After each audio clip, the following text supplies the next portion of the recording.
I am sharing another cooking video with you today, and we are baking up some amazing, delicious, and easy muffins. These are my chocolate chip muffins. And I'll tell you, when I introduced this recipe to my tester group, they really loved them. And I mean, I've created a number of different muffin varieties over the years, right? Like different chocolate ones, berries, spiced, and sometimes just a real simple template for a recipe and adding in those chocolate chips, yum, divine. And of course, you can skip the chocolate chips if you want, but they're pretty darn good. Here is the recipe in the book, the chocolate chip muffins, and all of the recipe measurements and directions are there. So let's get started with this video, and you can see how easy they are to make. So we're starting with 2 cups of whole wheat pastry flour, or white wheat pastry flour, white wheat flour. And white wheat flour is not unbleached flour. It's actually a different variety of wheat. It's a white wheat versus a red wheat. And so the color of the flour is just lighter. It's still a whole grain flour. You just need to look at the labels. It's not unbleached flour. And it gives a really light color and sort of fluffy look and feel texture to the recipe.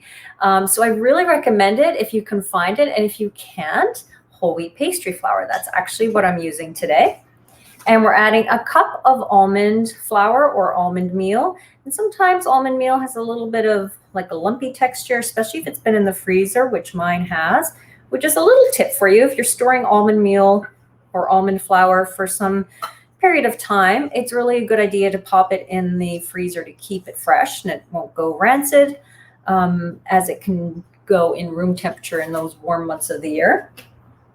We're adding a little bit of coconut sugar and a touch of sea salt. Again, a little bit of sea salt just kind of brings all the flavors together, makes all the flavors taste more even, and really heightens the flavors. And baking soda, baking powder. Make sure I've got the measurements correct on that myself.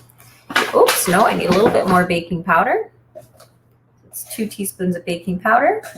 And when we mix together all those dry ingredients, that's it for the dry ingredients. Super, super easy.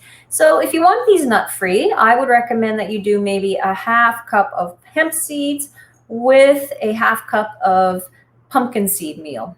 So that's taking pumpkin seeds and blitzing them into a flour meal. And that's my cat saying he's not very happy that he's not getting all the attention right now.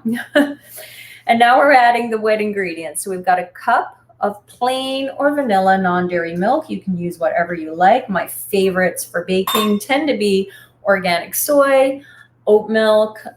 They're kind of my favorites for baking, but you can use cashew milk, almond milk, and anything that doesn't have too strong a flavor. Like I wouldn't go with maybe flax milk or hemp milk. And then a little bit of maple syrup and vanilla, pure vanilla extract. I'm not sure if there's a better baking ingredient than pure vanilla.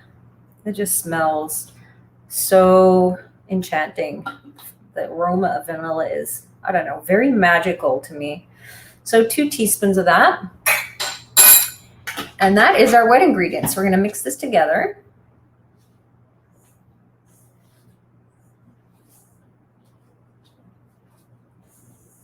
And I'm using a combination today of chocolate chips and chocolate chunks because when I went to get the ingredients for this recipe, I noticed that somebody had gotten into my chocolate chips again. That somebody would be my husband, Paul. And even though I had them kind of hidden away, like I knew I wanted them for the recipe, so I kind of had poked away. He still found them, I tell ya. So I don't have quite enough for the full recipe. So I'm going to use a little bit of chocolate chunks in there too. But you know what? You can use whatever you want. Oops, I'm also adding some diced banana. It's a 1/2 cup. So I'm just taking the banana and cutting it in little cubes. You don't have to add this, but oh boy, I love the combination of and the banana doesn't have to be really overripe, just ripe, like not as you would use for banana bread. And it's about a half cup. I kind of can eyeball that. And one whole guy fell in there, so we just gotta add that.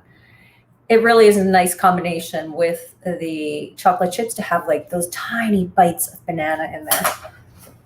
And now the chocolate chips, which were more or less demolished here. So I'm going to add what's left, and then I'm going to top it up with some of the chunks. So I really like to use the mini chocolate chips in these muffins because the bigger chocolate chips kind of, I mean, they're good, but I prefer those for cookies usually. And then in muffins where you've got like a more tender crumb, the smaller chocolate chips, those mini ones, they work beautifully. They just kind of take a little crumb and the chips are small to kind of break off with the muffin.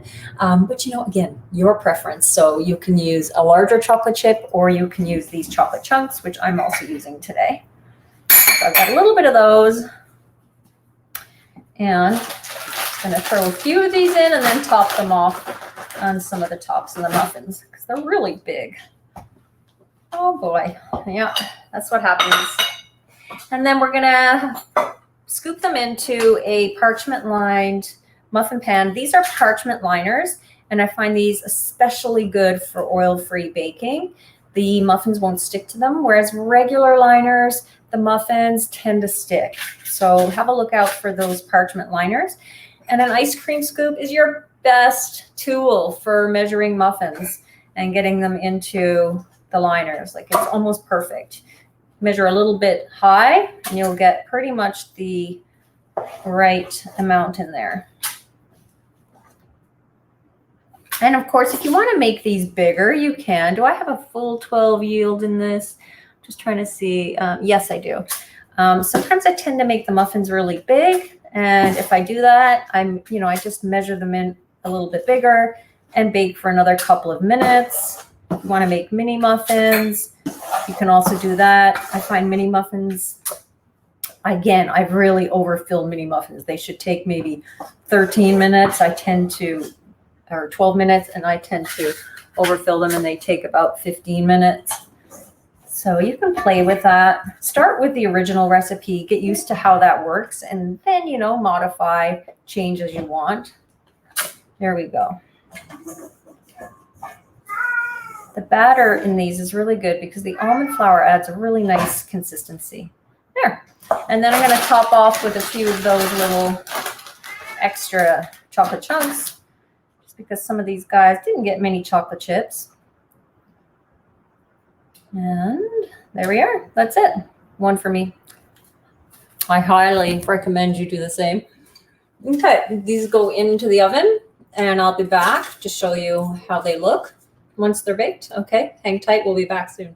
And we're back. I just pulled these muffins out of the oven. It smells so good here. I think you guys are going to love this recipe.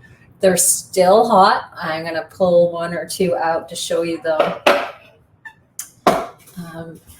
Here we go.